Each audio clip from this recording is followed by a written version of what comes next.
3 مرات ورا بعض. ورا بعض ما حدش عارف يعملها 3 مرات. لا انا عارف والله ما حد عارف يعملها 3 مرات.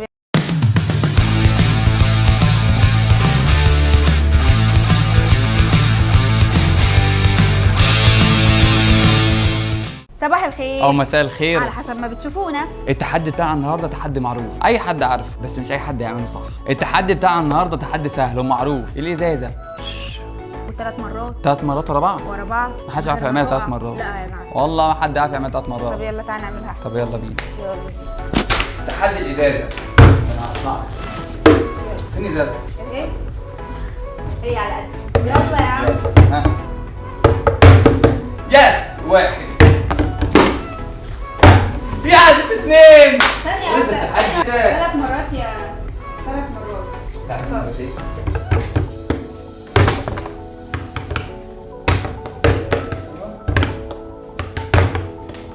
2 hours later.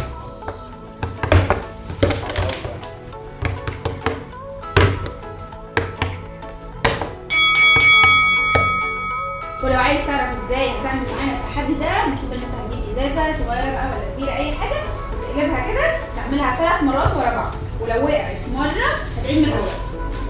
لازم تركز قوي عشان لو جبتها مرتين صح والثالثه غلط تعيد من الاول وتكسب. اللي هيعمل التحدي ده في اقصر وقت هو اللي هيكسب معانا، واللي هيكسب ياخد كام؟ 300 جنيه. وبنضحي. طبعا بعد لنا الفيديو من غير ما تعمل فيه مونتاج ولا تبص فيه ولا تخرج.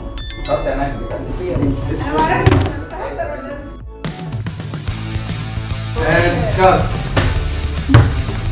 انت ليه خايفه وبترد تحدي الازازه ماشي؟ انا ناسيه الترتيب الجغرافي. تحدي الازازه. ايه؟ الكلام اللي انا قلته. طلعت.